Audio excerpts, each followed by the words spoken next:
instead of scarcity. How do you what?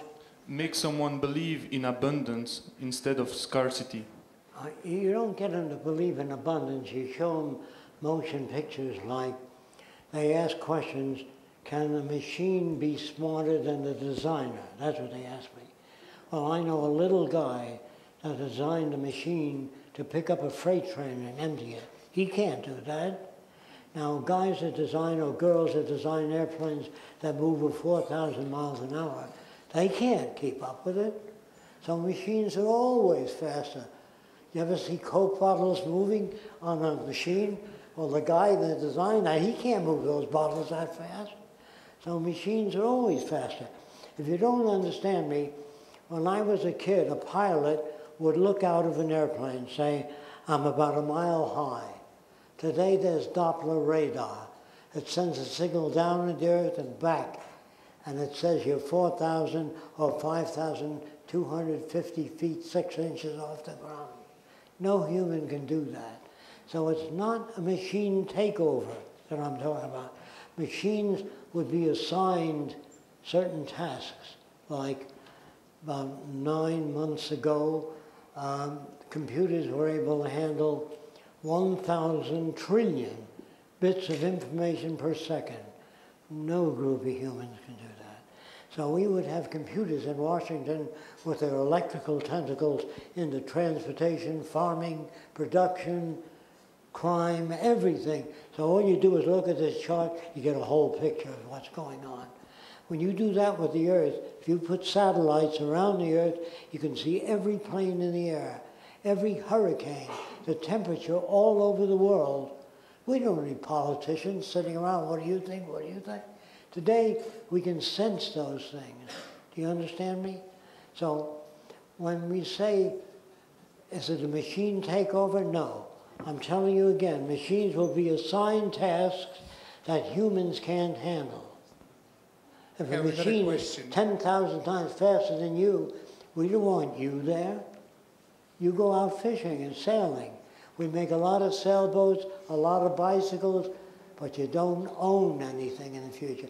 It's there for your use. All you really want is not money. You want access to the necessities of life. So sometimes a girl sees a guy that's very wealthy, and that will give her access to the necessities of life. So people prostitute themselves because they need money. If you go to school, there are many young girls that prostitute themselves so they can go to college. You may owe $40,000 when you get out of college. In the Venus Project, there's no debt, no taxes, no money. Okay, here's a question. So you can study whatever you hope to study, yes. Hi, Jacques. Just a question about, I guess, connectedness and disconnectedness in society these days. It seems that a lot of the problems that are in society are a result of disconnection between people. People having no empathy for each other, because it's not really taught in school. You know, it's not really promoted in society. You know, you go to school and you learn about what you can get, you know, what they fill you in with and all that sort of stuff. Yeah, but they don't really sit kids down to talk about, you know, empathy for each other, you know, as such. And I find that that's the cause of a lot of the problems, you know, in the world, essentially. How can you hurt somebody else if you feel true empathy for them and you understand that they're made of the same stuff as you are and have the same potential that you have? You know, you can sort of start to connect. Is that something that, you know, you're going to, you know, be able to factor into a resource-based economy in the schools and things like that, and in terms of the learning? Because, you know, we hear a lot about, you know, results, you know, the way you can build cities and the way you can, you know, plan things and all the technical stuff. I really don't understand your question. Oh, sorry. It's very hard to phrase it. Yeah. What is the question? Yeah. Yeah, psychology, basically. It's like the heart of psychology. You know, what do we teach our children in, say, a school? Okay, you don't teach your children anything. They are given seeds, and they put it in the ground. And since they can't write when they're very young, they draw. They say its shaft is coming up. Now the leaves are coming on. Then we say to the kids, stop putting water on the plants. And the kids realize that plants can't grow unless the sun hits them, water, temperature. In school they teach you that plants grow. They can't grow unless they have sunlight, temperature, soil, nutrients, same with people. You don't see a wire connected to people, but they are connected to nature.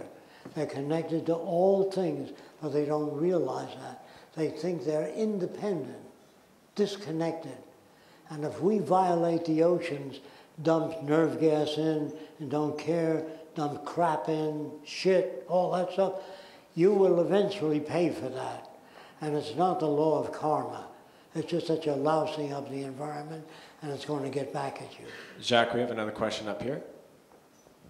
Hi, I was wondering, do you think religion has a place in the Venus Project, or does it need to be abolished completely for the Venus Project to be successful? You can't ban religion. It will go underground. What you can do is teach kids better ways of understanding the world and why things are the way they are, not because people are good or bad, or because God is mad at you, or because you didn't throw your brother-in-law into a volcano because you know, it's erupting or something. So you find better explanations of how things work in the world and how one relates to one another. But that can be taught in many different ways.